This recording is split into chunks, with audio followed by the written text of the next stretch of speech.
Howdy, I'm Ben Crockett with CSHSGSA, and I'm joined today by philosopher, apologist, and author of many books, Dr. William Lane Craig. Dr. Craig, it's great to have you on. Well, it's a pleasure, Ben. Good to be with you. I wanted to start off by asking you the old Wesleyan question, how is it with your soul? Oh, it is well with my soul, to answer with another hymn. I almost feel guilty that this coronavirus pandemic has affected me so little. As someone who is working in my home office, writing a book, this has just given me loads of time. And so I'm as happy as a clam. I think for artists and writers and artisans who work in their studio or in their office or workshop, normally alone, we're just not that affected by this isolation. Dr. Craig, you are famous for your debating skills, and we're a debating organization. And so I wanted to ask you about what do you do to prepare for your debates? I think that preparation is the key to being an excellent debater. And so when I have a debate scheduled with an opponent, the first thing I do is get a publications list of what he has written. And then I begin to read his key publications that are relevant to the debate topic. I will also watch any YouTube videos of him so that I can see how he handles himself as a public speaker and in responding to questions. And then what I do is, based upon my study of his work, I anticipate what objections he is likely to raise to my arguments. How will he respond likely to the Kalam cosmological argument? How will he likely respond to the moral argument? And then based upon those likely responses, I prepare counter responses to every one of those potential responses. And I have what I call briefs. They're like a lawyer's brief on all of the possible objections he's likely to raise and all of my responses to them. And these are equipped with evidence in support, quotes from notable authorities or other sorts of evidential things, so that if he raises them, I just pull out my brief and I'm ready to go. The goal in a debate is not to have to think on your feet. It's to be so well prepared that when you hear the objection, you said, yeah, I thought he was going to say that. Boom, here's my three responses. In addition to that, I also look at his view. Is he an agnostic? Is he an atheist? Is he a pantheist? And then I prepare my own objections to his view so that I have those ready to hand as well when I go into the debate. So I have counter responses to all of his anticipated responses, and I have my own objections to his main points of view. And that's how I prepare for the debate.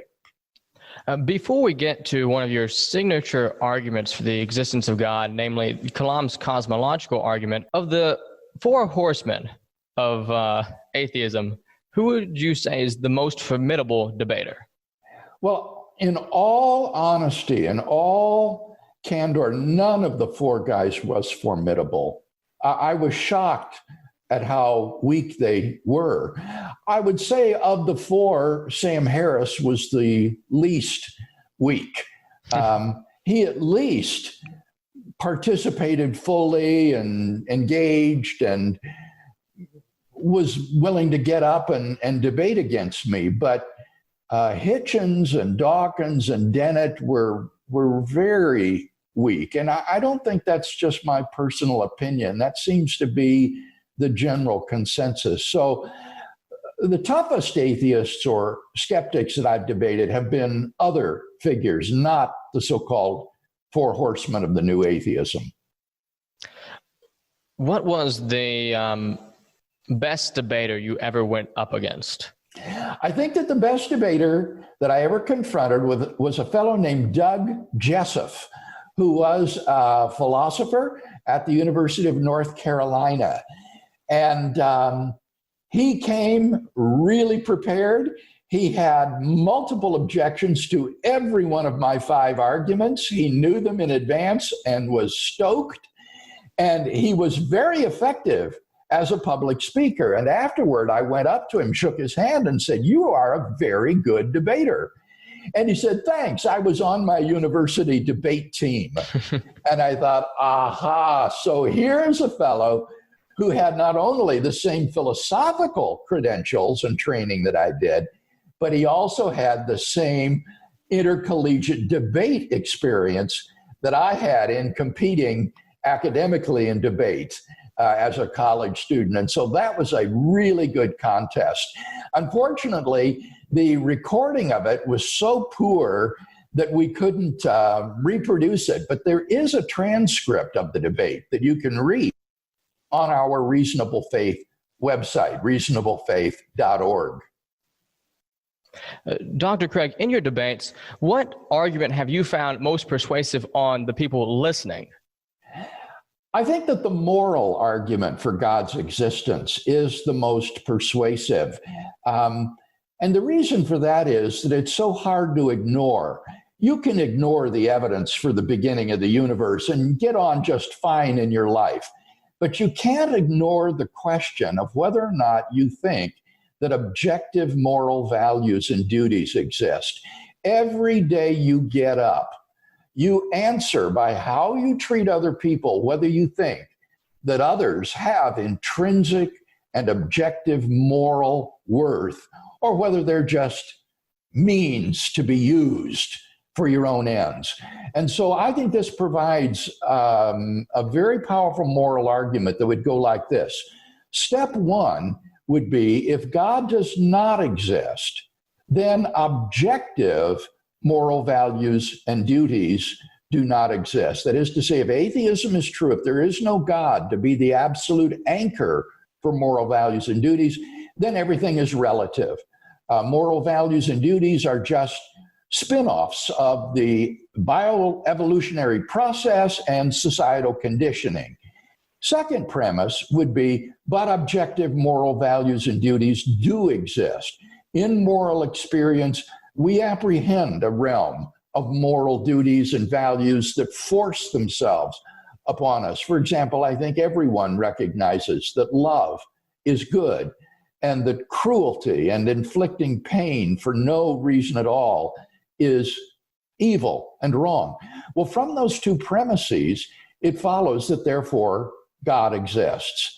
And I find that students find this to be a very powerful argument because they believe both premises. On the one hand, they've been taught relativism. They've been taught that if there is no God, then everything is relative. But on the other hand, they are deeply committed to the objectivity of moral values and duties. In particular, they think that it's morally wrong to try to impose your values on someone else. And so they affirm both premises, but they just never connected the dots and seen that this implies that God exists. So how would you respond to someone who believes that moral values are socio-cultural constructs?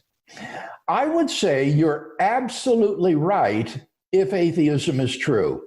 If there is no God to serve as a transcendent anchor for moral values and duties, then they are just the products of sociobiological evolution or personal conviction. But there's no reason to believe that that is the case. In moral experience, I think we do apprehend these objective moral values and duties that are not the products of our own imagination.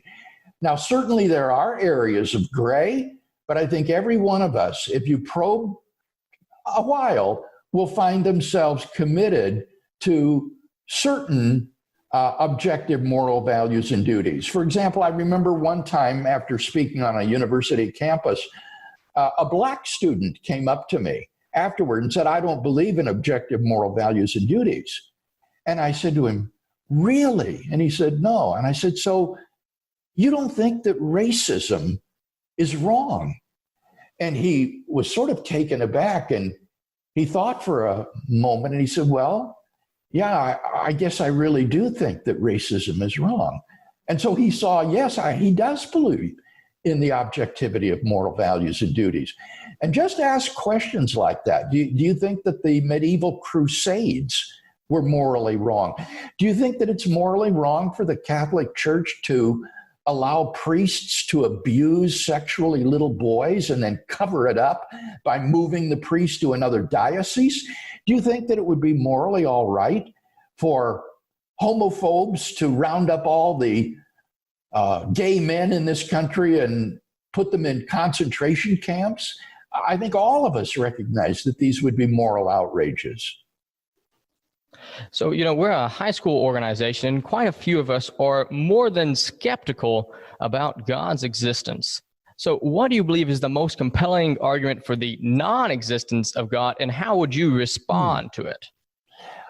I think that the most compelling argument against God's existence would be what philosophers call the hiddenness of God.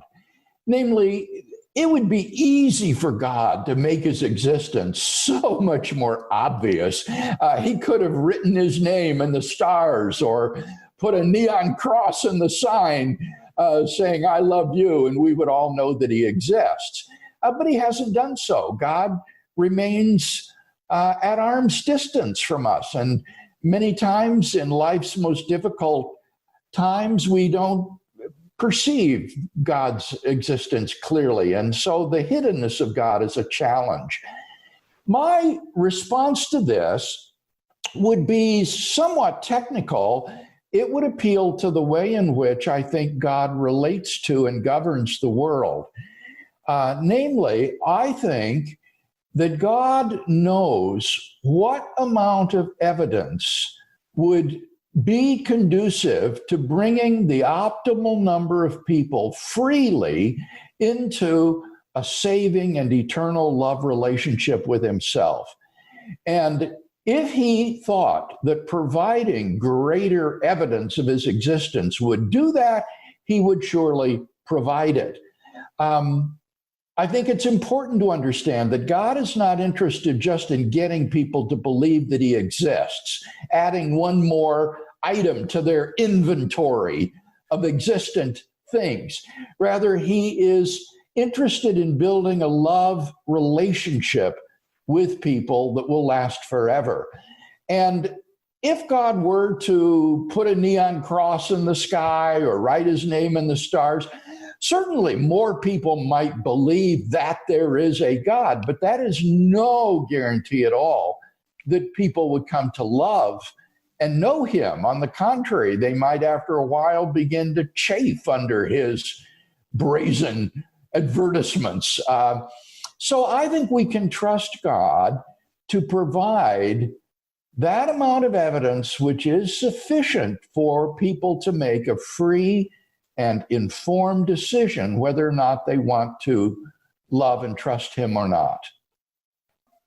So you're a Mullenist. What is Mullenism? Yes. Mullenism is the view that God knows what every person would freely do in any possible circumstances God might have put him. So Mullenism was the underlying theory to my answer to your question about the hiddenness of God. I think even before God created the world, he knew how every individual would react freely given the set of evidence that God would give him. And so he can then craft the world providentially such that every person receives evidence which is sufficient for his freely coming to know Christ. And God also knows that were he to offer more evidence to that person, it wouldn't do any good. It wouldn't change the picture. So he's not obligated to offer it. So Mullenism is the deep theory that underlies that simple answer that I gave to the question about God's hiddenness. You're famous for the Kalam's cosmological argument. A lot of our students here today don't know what Kalam's cosmological argument is. Could you spend a few moments explaining what that is? Sure. Very quickly, the word Kalam is an Arabic word because this argument was developed by medieval Muslim theologians. And in honor of their contribution to the history of this argument, I dubbed it the Kalam cosmological argument. Kalam in Arabic means word or doctrine, and it eventually came to characterize the whole movement of medieval Islamic theology that was famous for this argument. So this is an argument that has great intersectarian appeal. It's been advocated by Christians, Jews, and Muslims, and by both Catholic and Protestants among Christians. So what is the basic outline of Kalam's cosmological argument?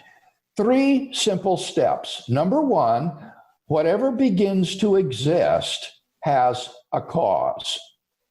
Number 2, the universe began to exist, and from that it follows logically, therefore the universe has a cause. And then you do an analysis of what a cause of the universe would have to be, and a number of very striking theological properties of this first uncaused cause come out of such an analysis. And that leads, therefore, I think, to the conclusion that there is an uncaused, beginningless, timeless, immaterial, spaceless, enormously powerful, personal creator of the universe. So before we get into one or two potential defeaters of Kalam's cosmological argument, I wanted to ask, how do you get from theism, if you will, to Christianity? Well, as I say, this argument is not an argument for the Christian God. It is one that Muslims and Jews have also advocated. So to get from monotheism, a kind of generic monotheism, to Christian monotheism, I think you have to look at the person of Jesus of Nazareth and answer the question, who did Jesus of Nazareth think he was, and what reason do we believe, or what reason do we have to believe that what he said was true? And on the basis of the evidence for Jesus' life and teachings, and especially his resurrection from the dead, I think we have good grounds to believe that this creator of the universe has revealed himself decisively in the person of Jesus of Nazareth. And that's why I am a Christian theist. So one of the common so-called defeaters for Kalam's cosmological argument that I've heard personally is the theory of the multiverse. So is this a valid defeater for Kalam's cosmological argument in any way? No, I don't think that it is, Ben. In order for that to be a defeater of the argument, you would have to show that a multiverse escapes the evidence for the second premise, the universe began to exist. When I say the universe, I mean all of contiguous space-time reality, not just our cosmos, but any multiverse there might be. And the philosophical arguments for the finitude of the past, the beginning of the universe, as well as the scientific evidence for the beginning of the universe, apply with equal force to any multiverse, should there be such a thing, as much as to our observable universe. So you make a pretty airtight case for Christian monotheism, but in your own personal life, were you converted to Christianity based on the philosophical arguments, or did you have a personal experience? My coming to Christ as a 16-year-old while a junior in high school was prompted by what I would call existential considerations more than intellectual considerations. I was asking for the meaning of life. I was aware that my finite life would terminate in death, and that there was no escape, and that the entire universe was eventually doomed to extinction. And for me, that put a question mark behind everything. What is the purpose then of my existence? What is the value of the choices and decisions I make in this life? What is the meaning of my existence on such a view?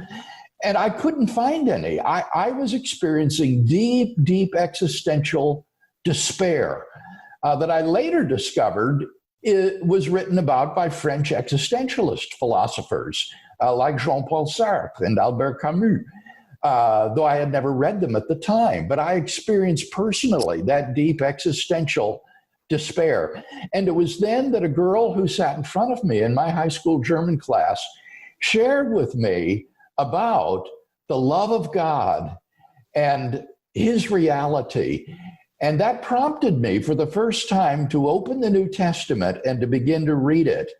And I was absolutely captivated by the person of Jesus of Nazareth. Here was a man who taught with a wisdom that I had never encountered. And there was an authenticity about his life that was just undeniable. And so after about 6 months of the most intense soul searching that I've ever been through, I finally came to the end of my rope and just cried out to God and yielded my life to Christ and dedicated my existence to him. And it turned my life 180 degrees around. Many people talk about the difference that Christ makes in their life as being the joy he brings or the peace that knowing God brings. For me, it was different. For me, the difference was meaning. For the first time now, my life was infused with an eternal significance. And every day that I got up, the decisions that I made were imbued with eternal significance and meaning. So it was the meaning that Christ imparted to my life that made such a radical difference for me. You engage with atheists all over the country. Is there one common misconception that atheists have about Christianity? Well, I think that, boy, that's a really good question. I think that many of them have a misconception of Christians. I think that many of them think that Christians are intellectually stupid and that they're closed-minded. And that is far from the truth. I do think, however, that the renaissance of Christian philosophy in our day has really shattered that caricature among learned non-believers, atheistic and agnostic philosophers. My colleagues are aware that some of the most brilliant philosophers working today are Bible-believing Christian theists. And that makes it difficult to ridicule when they have a better resume and publications list than you do. So that caricature or stereotype, I think, is beginning to be shattered among the intelligentsia at least. But it does still persist among the hoi polloi, the sort of unwashed internet crowd. Another question from a student is, what are the primary questions that skeptics are asking of Christians today? I think that the primary one would be, what evidence is there that God exists? And it's not so much that this is a question born out of intellectual curiosity by the unbeliever. I think instead what it really is it's a conversation stopper. The unbeliever knows that the average Christian is not equipped to defend his belief in God. And so by simply saying, there's no evidence that God exists, what evidence have you got that God exists? It's an effective way to stop the conversation. And so we, by being prepared with arguments for God's existence, can get through that conversation stopper and instead use as a conversation starter to share our arguments for God's existence and then turn the tables and say to the unbeliever, now, if you reject my conclusion, you must think that some of the premises of my arguments are false. So what I want to know from you is, which premise do you reject and why? And that puts the ball back in the other court. To take another question from one of our students, a lifelong learner named Daniel asks, would the discovery of life forms outside of Earth necessarily disprove the existence of God? Oh, I think far from it. Not only would it not necessarily do it, it just wouldn't do anything.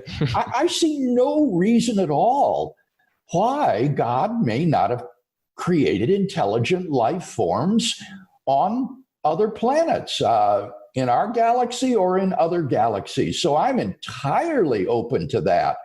I think here the really interesting question is, on naturalism, the improbability of intelligent life like us evolving anywhere in the observable universe is so remote that it's unlikely to have occurred anywhere else than this planet, on naturalism, on atheism. And therefore, the best hope for there being intelligent life elsewhere in the universe is actually theism, because God could create intelligent life elsewhere just as he has on this planet. Our next question comes from a student named Jerry, and Jerry asks, if there were one biblical issue that you would encourage high school students to master, what would it be? I think it would be the evidence for the reliability of the Gospels in general and of the resurrection in particular. As Christians, we need to be prepared to tell people why we believe in Christ rather than Muhammad or some other religion or no religion at all. And I think that being able to explain to people the historical credibility of the Gospels, of the New Testament, in fact, with respect to the death and resurrection of Jesus, is indispensable for being able to commend our faith in that way today, as well as to insulate oneself against the attacks and doubts that inevitably come as you're exposed to the viewpoints of people who don't agree with you. What books would you recommend young people to read? Well, of course, the Bible. I think every Christian needs to know the New Testament backwards and forwards. That is indispensable. Biblical ignorance is the bane of contemporary American Christianity. In addition to that, I would recommend my own book, On Guard. I'm not embarrassed to do so. I think that this book is the best introduction to the defense of the Christian faith that is out there today. It will give you arguments for God's existence. It will give you responses to the principal atheistic arguments, and it will give you positive evidence for the person and resurrection of Jesus. So I think On Guard is a kind of one-stop manual for equipping people for the defense of the faith. Finally, I would recommend some sort of intro to logic textbook. I think that it is really valuable to learn the basic rules of logic and be able to apply them. There are really only about 9 of these, Ben, that govern all reasoning. And by having these rules of logic memorized and under your belt, it will help you to discern fallacies in objections that are presented to you, as well as positively to construct arguments of your own that follow the rules of logic. So I would say those 3 books would be what I'd recommend.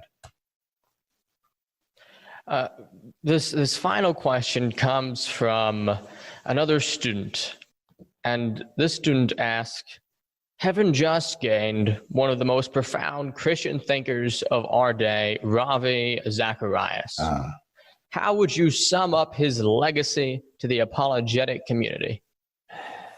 Thank you for that question. I have written a personal reminiscence of Ravi, which you can read on our Reasonable Faith Facebook page if you're interested. Ravi and I were classmates in seminary. We began seminary together by taking apologetics with John Warwick Montgomery at Trinity Evangelical Divinity School. And over the years since then, our paths have often crossed as we've been involved in evangelistic outreaches together on various university campuses. And in my personal opinion, I think that Ravi's greatest legacy will not be his books or even his many messages that are on video. I think it will be rather the organization that he founded with somewhere around 100 trained apologists around the world who will carry on this ministry now that he has passed away. Of course, his greatest legacy is the lives that he's touched, each personal individual whose life has been changed. But in terms of more tangible things that he's done, I think it will be the training of these 100 or so RZIM apologists and evangelists. Dr. William Lane Craig, thank you so much for joining us today. My pleasure, Ben.